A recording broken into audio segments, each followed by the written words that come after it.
아멘. 감사합니다. 하나님은 갈대아 우르에서 하나님을 알지 못한 채 살아가고 있는 아브라함의 가족을 하나님께서 친히 찾아가셔서 일방적으로 선택하시고 부르십니다. 하나님이 지시한 땅, 가나안 땅으로 가라고 그렇게 그들에게 명하시고, 그들은 그 명령을 따라 갈대아 우르를 떠나 가나안 땅을 향하죠. 가나안 땅을 향하다가 중간에 하란이라는 곳에서 머무르게 됩니다. 그곳에서 아브라함의 아버지였던 데라가 죽고, 아브라함은 남은 가족들을 데리고 두 번째로 하나님의 부름을 받아 떠나게 되는데요. 그 내용이 창세기 12장에 나타나는 내용입니다. 이때 하나님은 아브라함을 하란에서 두 번째로 부르시면서 그에게 세 가지 약속을 주십니다. 이 세 가지 약속이 무엇이냐? 먼저 너로 큰 민족을 이루게 하겠다라는 약속이고요. 이 가나안 땅을 너와 내 후손들에게 기업으로 주겠다라는 약속이고, 천하 모든 사람들이 너로 말미암아 복을 받게 하겠다라는, 복의 근원이 되게 하겠다라는 약속입니다. 이 약속은 성경 전체를 푸는 열쇠라고 불릴 정도로 중요한 약속이고요. 실제로 신구약 성경은 이 약속이 어떻게 성취되어져 가는지를 보여주는 내용으로 가득 차 있습니다. 8월 한 달 동안 우리는 이 약속으로 시작해서 하나님이 특별히 아브라함에게 어떻게 나타나시고 아브라함의 인생에 어떻게 역사하셨는지, 아브라함의 하나님이라는 주제로 함께 생각을 해보고 있습니다. 세 가지 약속 중에서 하나님께서 가장 관심을 가지고 계시는 약속은 몇 번째 약속일까요? 세 번째 약속입니다. 하나님이 아브라함을 부르신 목적과 이유가 뭐냐면, 아브라함의 후손인 예수 그리스도 메시아를 보내심으로 말미암아 땅에 있는 모든 사람들이 예수 그리스도를 믿고 예수 그리스도를 믿음으로 말미암아 구원의 복, 영생의 복을 누리게 하는 것이 하나님의 최종 목적이요 계획이었다는 거죠. 그런데 실제로 아브라함이 하나님으로부터 이 언약을 받고 가장 관심을 가졌던 약속은 몇 번째 약속이겠습니까? 세 번째 약속이 아니라 첫 번째 약속, 두 번째 약속이겠죠. 왜냐하면 눈에 보이는 복, 당장 실감이 나는 복이기 때문에. 아브라함은 부름을 받을 때 나이가 75세였는데 그때까지 자녀가 한 명도 없습니다. 그런데 하나님께서 너로 큰 민족을 이루게 하겠다니까 많은 자녀를 주시는 것 같다 생각하고 솔깃했던 거죠. 또 아브라함은 갈대아 우르를 떠나 지금 나그네로 살고 있어서 정착할 땅이 필요한데 하나님이 가나안 땅을 너와 내 자손들에게 기업으로 주겠다고 하니까 솔깃한 것이죠. 여러분, 하나님은 이 약속을 아브라함에게 주시고 아브라함으로 하여금 믿음으로 인내하고 이 약속을 성취하기를 원하셨는데, 아브라함은 이 약속이 실제로 자신의 삶에서 이루어지기를 기대했던 것이죠. 그래서 가나안 땅까지 왔는데 하나님이 기다리던 자녀를 빨리 주시지 않습니다. 심지어 10년이 지나고 20년이 지나도 주시지 않아요. 뿐만 아니라 땅도 주시지 않습니다. 왔더니 이미 그 땅의 사람들이 다 땅을 차지하고 살고 있습니다. 하나님의 약속이 금방 이루어질지 알았는데 그 약속이 더디 이루어지고 잘 이루어지지 않으니까 아마 아브라함의 마음에 조바심이 났을 거예요. 그런데 이때 그 땅에 기근이 옵니다. 기근이라는 것은 비가 내리지 않아서 작물이 자라지 않고, 당시 아브라함은 이 소와 양떼를 먹이는 가축을 치는 일을 했는데 이 짐승들이 먹을 풀이 없는 거예요. 그래서 자신의 가족과 짐승들을 살리기 위해서 어쩔 수 없이 양식이 있는, 그리고 풀이 있는 곳으로 이동을 하게 됩니다. 그곳이 어디입니까? 애굽 땅이죠. 애굽 땅은 나일강이 있었기 때문에 항상 물이 넉넉한 곳입니다. 그곳으로 가려고 하니까 걱정이 생겨요. 자신의 아내인 사라가 아리따운 여인이라서 혹시 이 사라 때문에 나를 죽이고 사라를 빼앗아갔지는 않을까 걱정이 되어서 사라와 미리 얘기를 합니다. 그곳에 가면 그곳 사람들은 하나님을 알지 못하기 때문에 아마 나를 죽이고 너를 빼앗아갈 수 있어. 그러니까 남편이라고 하지 말고 오빠라고 불러라. 그렇게 교육을 시키고 애굽 땅으로 가게 되죠. 지난 시간에 우리가 애굽 땅에서 만났던 참 안타까운 일들을 살펴보았는데요. 지난 주에는 이 아브라함이 하나님의 약속을 신뢰하지 못했기 때문에 만났던 일들에 대해서 생각해 보았다면, 오늘은 이 아브라함의 입장에서 이런 일을 당했을 때 아브라함의 그 심령과 상황이 어땠는지, 그리고 아브라함의 그 형편에도 불구하고 하나님께서 하신 일이 무엇이는지를 함께 살펴보면서 이것이 아브라함의 이야기가 아니라 바로 나의 이야기라는 것을 깨닫게 되는 시간 될 수 있기를 바랍니다. 오늘 본문의 제목이 무엇입니까? 오늘 말씀의 제목이 사람의 끝은 하나님의 시작입니다 라는 제목입니다. 여러분, 이 제목은 아마 좀 익숙할 수 있을 건데요. 제가 재작년에 다윗에 대한 설교를 하면서 이 제목을 가지고 한번 말씀을 전한 기억이 있습니다. 다윗이 왕이 되기 전에 하나님은 다윗을 굉장히 혹독하게 훈련을 시키는데요. 다윗은 왕이 되기 전 적어도 10년 이상을 사울의 칼을 피해 도망 다녀야 되는 인생을 살았어요. 하루도 마음 편하게 두 다리 뻗고 잠을 자본 적이 없고요. 늘 목숨을 위해 도망 다니고 또 많은 사람들을 돌보는 일을 하기 위해 고민해야 되는 그러한 삶을 살았습니다. 하나님은 이 다윗이 좀 의지할 만한 것들이 있으면 하나하나 다윗으로부터 분리를 시킵니다. 다윗은 사랑하는 아내 미갈을 떠나야만 했어요. 다윗은 믿고 의지하는 자신의 영적인 멘토이자 스승인 사무엘을 떠나야만 했습니다. 또 다윗에게 있어서 가장 절친한 친구, 왕의 아들 요나단을 다윗은 떠나야만 했습니다. 뿐만 아니라 다윗이 갈 곳이 없어 결국 적국이었던 이 이스라엘의 적국이었던 블레셋의 가드 땅에 들어갔는데 그곳에서 붙잡혀서 죽게 되니까 다윗은 급기야 미치광이 흉내를 내어서 목숨을 건져내는 참 비참한 상황에 놓이게 됩니다. 여러분, 자존심까지도 다 내려놓는 이런 상황에서 다윗은 어떻게 되었을까요? 이런 거에 비유할 수 있어요. 책상이나 의자를 보면 다리가 다 4개씩 있습니다. 그 4개의 다리를 하나씩 부러뜨리는 거예요. 하나 부러뜨리면 그래도 견딜 수 있습니다. 2개를 부러뜨리면 제대로 서 있을 수가 없잖아요. 그런데 하나씩 이 다리가 부러지는 아픔을 다윗은 겪게 돼요. 놀라운 것은 다윗은 그렇게 절망에 고난에 어려움 속에 빠져가는데 하나님께서는 그런 절망 속에서 다윗을 통하여 하나님의 계획을 이루어 가시고 있다라는 거예요. 하나님께서는 이런 고난 가운데 다윗을 오직 하나님만을 의지하는 하나님의 사람으로 빚어가십니다. 이 고난 가운데 다윗을 돕고 함께 하나님의 나라를 세워갈 그런 일꾼들을 다윗의 주위에 한 명씩 붙여주세요. 뿐만 아니라 다윗을 괴롭히고 대적하는 방해자들을 하나님께서 한 명씩 끊어내십니다. 결국 다윗을 통해 하나님의 나라의 모델이라고 하는 다윗 왕국을 이루게 하신다라는 거예요. 여러분, 이것이 다윗의 이야기일까요? 오늘 본문에 나타난 아브라함도요, 이 다윗이 경험한 것과 똑같은 것을 경험합니다. 뿐만 아니라 성경에 나오는 믿음의 사람들의 삶을 다 보니까 바로 이런 사람의 끝이 하나님의 시작이 되는 경험들을 하더라는 거예요. 여러분, 오늘 우리도 마찬가지입니다. 이 땅을 살아가는 그리스도인들도 어쩌면 사람의 끝을 경험할 경우가 많이 있어요.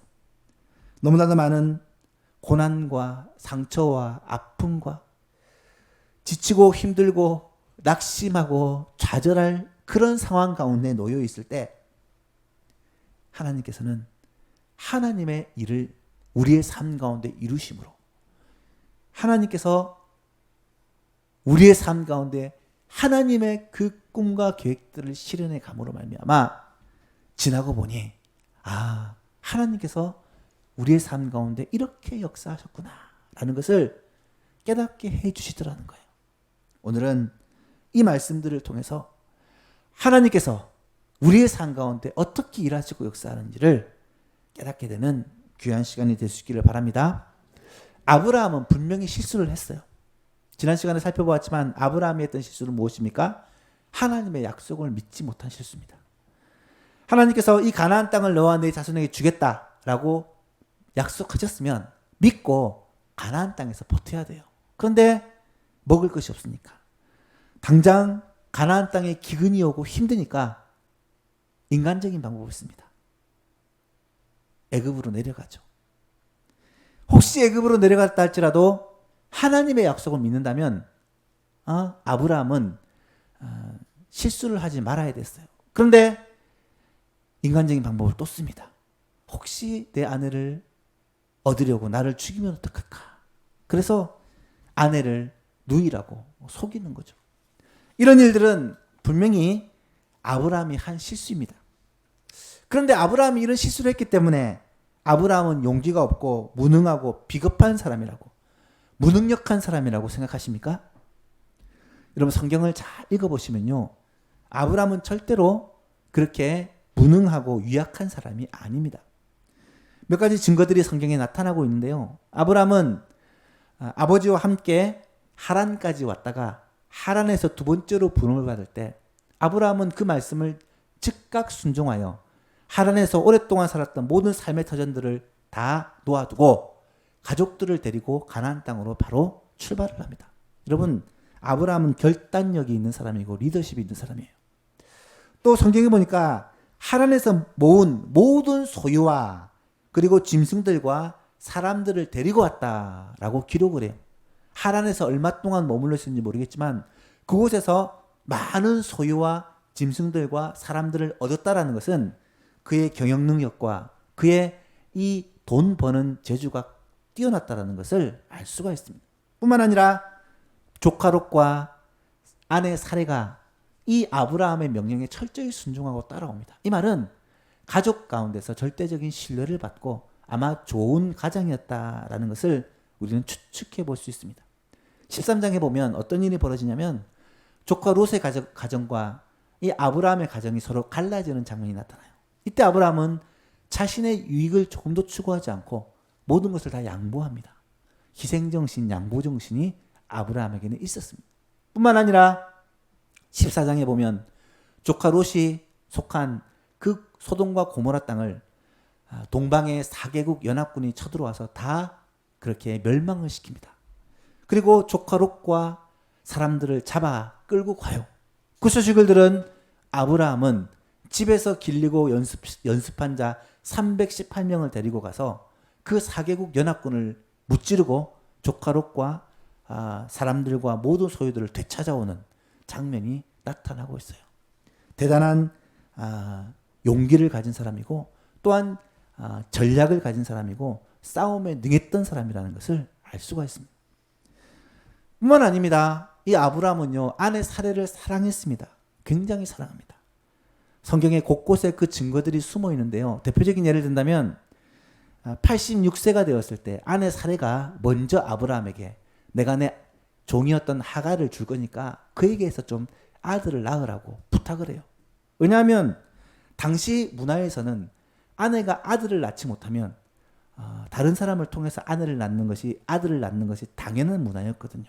그런데도요, 아브라함은 86세가 될 때까지 단 한 번도 아내 사라 외에 다른 여자를 생각해 본 적이 없었던 사람이에요. 그 정도로 아내를 사랑했던 사람이에요. 여러 면에서 완벽하고 탁월해 보이는 이 아브라함이었지만 모든 일이 잘 풀리고 형통하게 되었느냐? 전혀 그렇지 않다는 거예요. 분명 하나님으로부터 큰 민족을 주겠다, 땅을 주겠다, 복의 근원이 되게 하겠다 약속은 받았는데 정작 아들 한 명 없는 거예요. 자녀 한 명이 없는 거예요. 뿐만 아니라 땅도 자기가 가족들이 머물 그 조그마한 땅 외에는 이 가나안 땅에서 기업을, 유업을 얻지 못했다라는 거예요. 게다가 그 땅에 기근까지 듭니다. 먹고 살 것이 떨어지게 됩니다. 여러분, 혹시 나그네 삶의 비유를 아십니까? 내 고향, 내 아지트가 아니라 남의 나라, 다른 곳에서 산다는 것이요, 쉬운 일이 아니에요. 저도 대학을 다니면서 3년 정도를 학교 앞에서 자취를 한 적이 있어요. 집이 마산이었기 때문에 부산에 대학을 다니면서 자취를 하는데, 자취를 하면서 제일 서러울 때가 있습니다. 두 가지 경우인데요. 하나는 배고플 때랑 또 하나는 아플 때예요. 집을 떠나서 객지 생활을 하면 배고플 때와 아플 때가 제일 서럽습니다. 한 번은 돈이 떨어졌는데 제가 모르고 있다가 돈이 없다라는 걸 알게 되었는데 먹을 것이 없는 거예요. 그래서 하루를 정신없이 그렇게 굶다가 저녁쯤 돼서 생각이 나서 어떻게 할까 고민하다가 집에 전화를 했어요. 어머니한테. 어머니, 돈 좀 붙여주세요. 배고파요. 먹을 게 없어요. 근데 그 당시는 은행 시간이 있어가지고 5시 되면 문을 닫아서 돈을 붙일 수 없는 거예요. 내일 아침에 붙여줄게. 그래서 그날 밤에 쫄쫄 굶는데 참 여러 가지 생각이 많이 들더라고요. 왜 객지에 와서 이렇게 고생을 할까? 여러분, 아브라함도요, 하나님의 약속만 믿고 이 가나안 땅까지 왔는데 어느 일 하나 시원하게 풀리지 않고 계속해서 꼬여가는 느낌이 들 때 얼마나 힘들었을까? 저는 이 아브라함의 마음이 충분히 이해가 되더라고요. 물론 하나님의 약속을 믿지 못했기 때문에 아브라함은 애굽으로 내려가기도 했고 또 아내를 누이라고 속이기도 했죠. 실수했습니다. 그럼에도 불구하고 그 마음이 이해가 되더라고요. 객지에서 아무도 나를 보호해 줄 사람이 없다. 그리고 내가 우리 가족을 먹여 살리지 않으면 우리 가족은 굶어 죽는다. 이 책임감과 이 스트레스 속에서 아브라함은 얼마나 그렇게 힘든 삶을 살았을까? 충분히 생각해 볼 수가 있어요. 그런데요, 어마어마한 일을 당하는 거예요. 한번 생각해 보세요. 내 생명을 지키기 위해 아내를 누이라고 속였는데 그 일 때문에 어떤 일이 벌어집니까? 세상에 내 아내를 세상에서 가장 큰 권력을 가진 세상에서 가장 대단한 왕한테 빼앗겨 버렸어요. 바로가 아내 사례를 자신의 아내로 삼고자 데리고 가버린 거예요. 이때 아브라함은 얼마나 발을 동동 굴렀겠습니까? 한번 생각을 해보세요. 아브라함은 아마 무능력의 극치를 경험을 했을 거예요. 내가 할 수 있는 것은 정말 아무것도 없구나. 어쩌면 죽고 싶다. 정말 내 아내도 지키지 못하고 내 아내 한 명도 지키지 못하는 내가 살 자격이 있는가? 그런 생각을 아마 했을 거예요. 남자들은 원래 죽어도 자존심 하나만은 지키려고 하는데 이 자존심이 완전히 무너진 그런 상황이 아닙니까? 말 그대로 인생의 바닥을 경험한 사건이 아니었을까? 아브라함의 입장에서는 그런 묵상을 하게 됩니다. 그런데요, 아브라함에게 있어서는 모든 것이 끝난 것처럼 보였는데 이 이야기가 여기서 끝난 것이 아니라는 거예요. 이때부터 전혀 생각하지 못한 놀라운 일들이 시작되고 있다는 것입니다.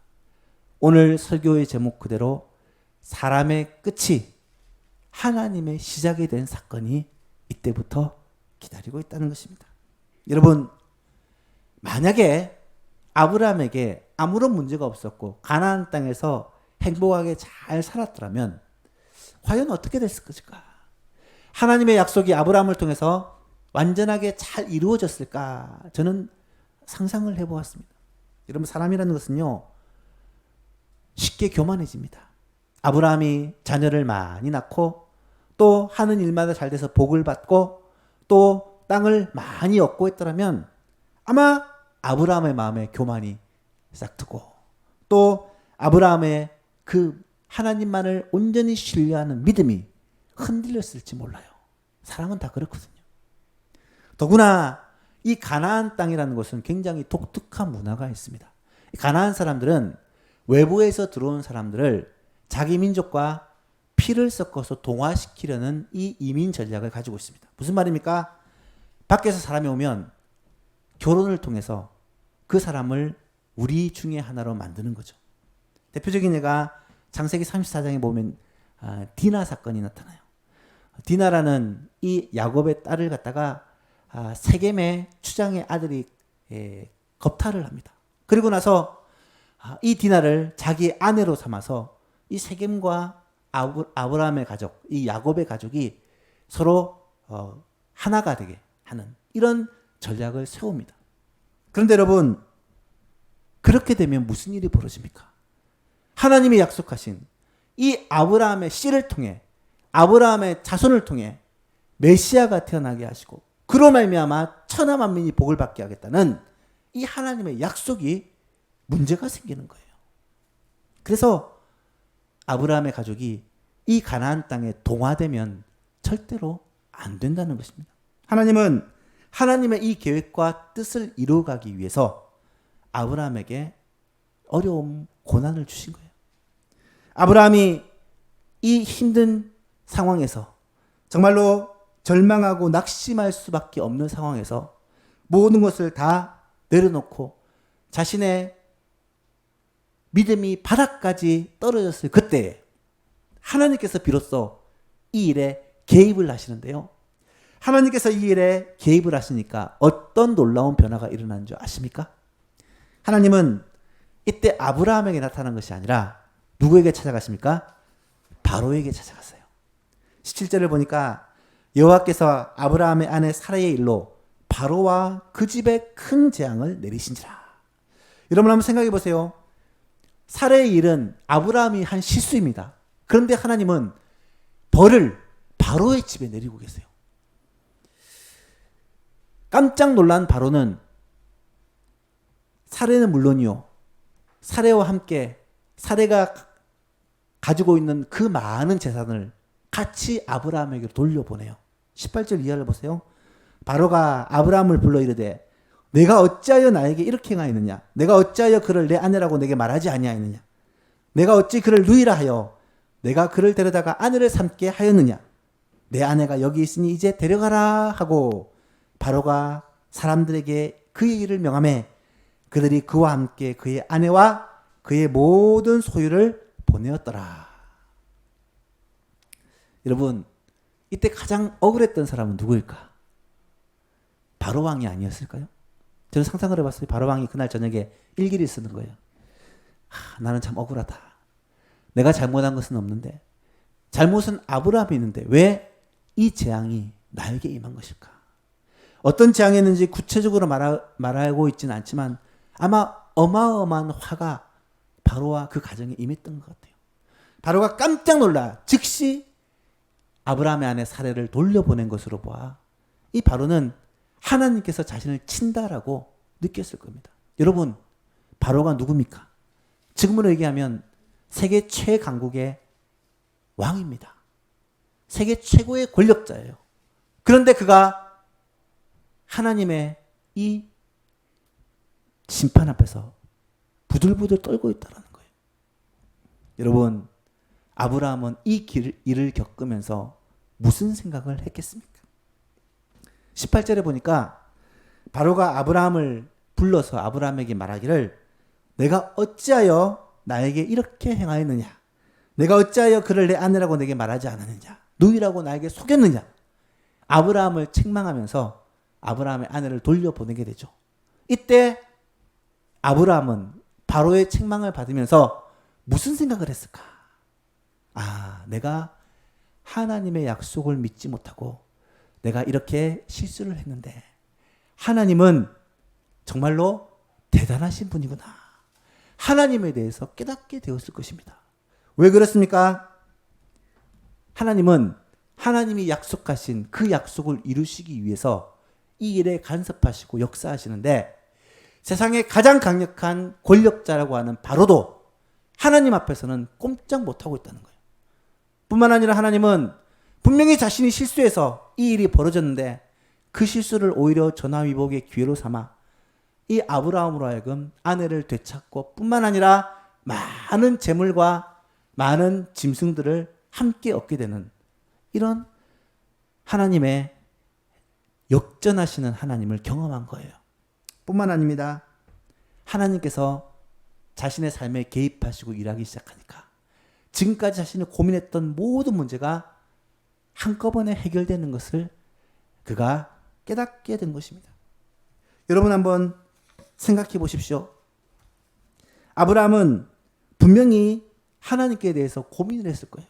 하나님의 약속을 믿고 여기까지 왔는데 내가 과연 하나님을 끝까지 믿어도 되나?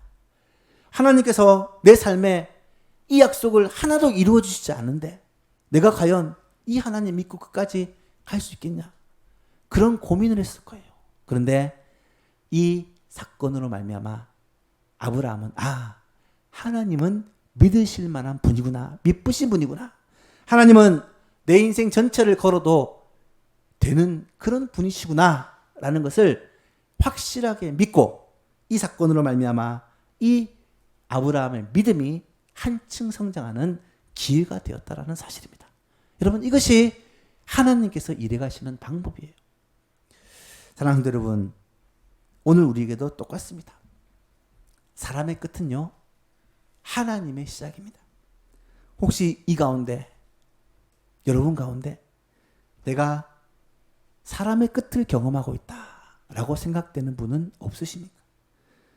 절망 가운데 고난 가운데 너무 힘들어서 인생의 바닥 절벽 앞에 서 있는 그런 기분을 느끼는 분은 계시지 않습니까?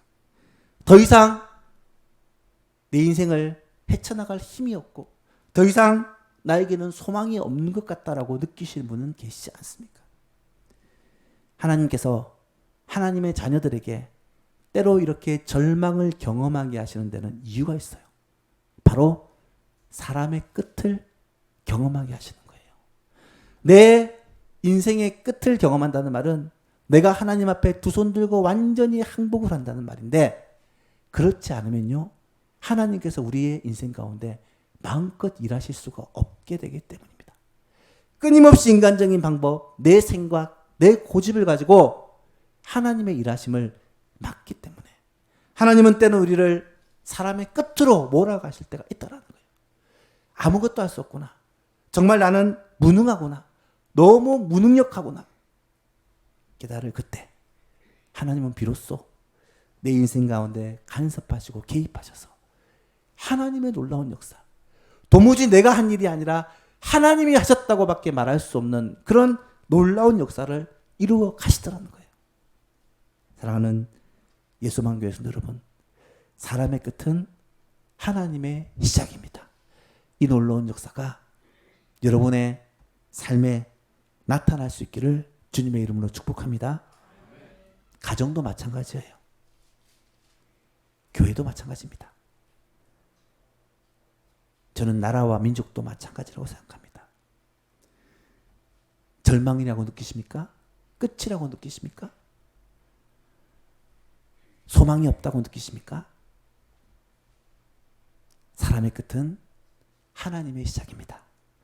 하나님께서 일하시기 시작하면 우리 가정도, 우리 교회도, 이 나라와 이 민족도 소망이 있는 줄로 믿으시기 바랍니다. 하나님의 역사하시면 우리가 생각하고 기대하는 것과는 비교할 수 없는 놀라운 은혜와 복이 우리 가운데 나타나게 될 것입니다. 그 하나님을 경험하고 그 하나님을 찬양하고 그 하나님을 간증하는 우리 예수만교회 성도들 다 될 수 있기를 주님의 이름으로 축복합니다. 말씀을 맺습니다. 오늘 아브라함을 통해 우리에게 주시는 교훈이 무엇입니까? 사람의 끝은 하나님의 시작이라는 것입니다. 아브라함이 만났던, 체험했던 그 하나님이요, 지금 우리와도 함께 하시고 지금 우리 가정, 우리 교회, 우리 나라와도 함께 하시는 살아계신 하나님이세요.